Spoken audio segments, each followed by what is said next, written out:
Okay, script heads, welcome back to Off Script. Still kind of reeling from last week, but episode 4. Wow. Wow. The Starbridge attack. An inside job. Right. I mean, Demerzel just casually drops that bombshell like she's discussing the weather. This episode, the stress of her regard, it just detonates everything. Yeah, any theories we had about her endgame, like, way too small. She's playing 4D chess across centuries. And remember Brother Day's breakdown last episode? Lee Pace just keeps finding new levels, but this week, oof. Right. Okay, let's do this. We need to unpack every betrayal, every escape, and definitely every reality-shattering confession. Exactly. So buckle up, script heads. If you haven't already, smash that like button, subscribe, get ready. Let's dive in. Okay, so it starts pretty quietly, right? Right.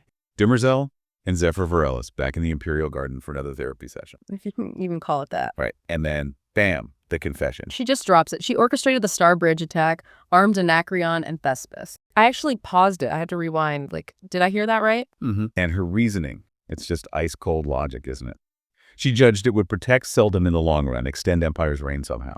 Because the Cleons would have just killed him, made him a martyr. So instead, hundreds of millions die.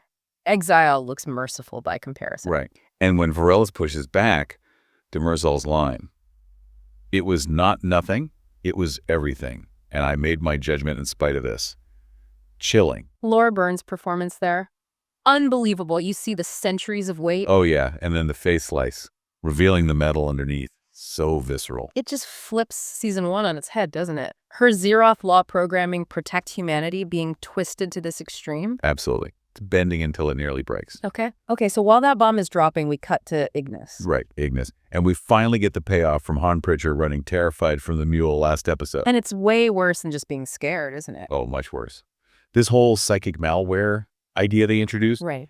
It's brilliant and horrifying. So the mind meld with Preem Palver shows us what happened. Yeah, the mule didn't just mess with his head. He planted something, like deep inside. Pritchard's basically a walking Trojan horse now. That red eye flicker we saw. Exactly. That wasn't just PTSD.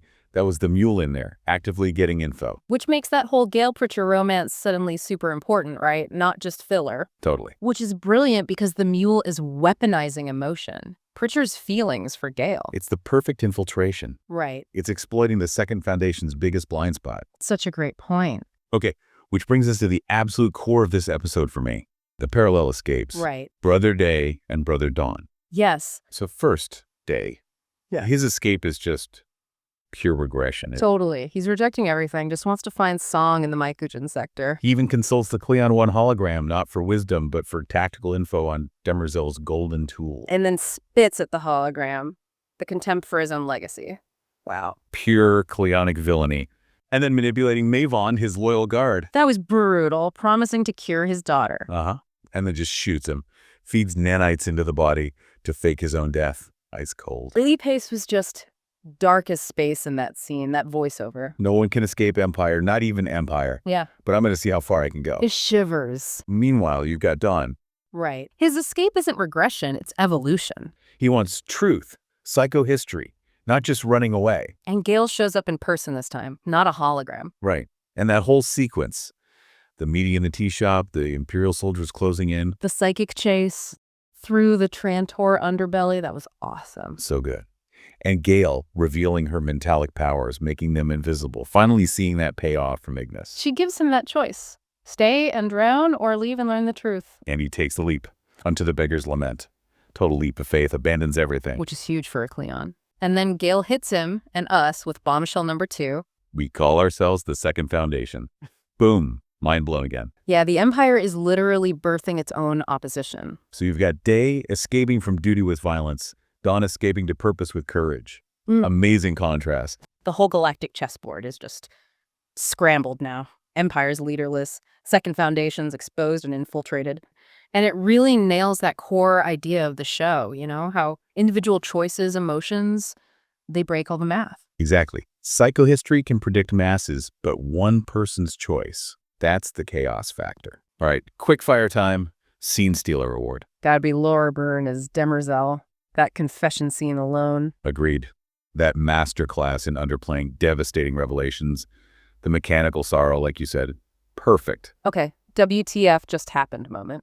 Demerzel masterminding the Starbridge. Did she just rewrite the entire series? Like, fundamentally. Haha, pretty much. Runner-up for me is Day feeding his nanites into Mavon's corpse to fake his death. Just grim. Super grim. Parallels and mirrors. I noticed Demerzel literally facing herself and Day facing his legacy in the hologram. Good catch. And the maze garden symbolism again. Layers of being trapped, trying to find a path out. Very fitting. Okay, theory corner time is probably short, given everything that just happened, but Yeah. what's the biggest question left hanging? For me, is Demerzel really being honest about her motives? Or is this just another layer of manipulation? Exactly. There are theories she's setting herself up for something after the Empire falls, maybe her own power base, like that inheritance cult stuff. Ooh, interesting. And the mule's infiltration. Is the Second Foundation totally compromised now? Or is Gale playing an even longer game we don't see? Right, and the genetic drift. Right. Day representing the Empire's chaotic end, Dawn representing hope. A new beginning. The dynasty is literally splitting its personality. So the board is a mess. 2 rogue Cleons, mule controlling jump gates indirectly, Demerzel playing God knows how many sides. And don't forget Hari's warning about the circular object. Right. Is the mule even the final boss? Or just another step on the path? So much to think about. Okay, moment of truth. Time for the official off-script grade for the stress of her regard. Drum roll, please. You first. All right, I'm planting my flag. This is an A. Solid A. Laura Byrne's performance alone is worth it, but add the parallel escapes, the way it rewrites history. It's heavy stuff. Okay, suspiciously in agreement here. I'm also giving it an A. That Demerzel reveal was just next-level TV. The visuals, the pacing, the decisive plot moves it delivered. Nice. High fives all around. Yeah. But wait, I sense a slight hesitation. Okay, you caught me. Tiny gripe. The Gale Pritchard romance still feels a bit underdeveloped for the weight it now carries.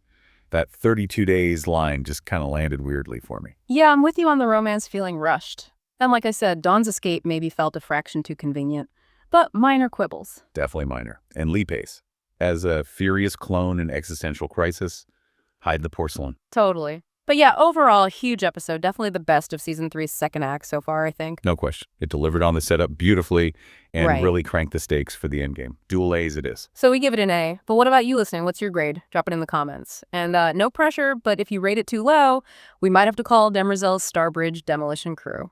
Just saying. Okay, easy there. Don't threaten the listeners. All right. So, wrapping up, the galaxy is chaos.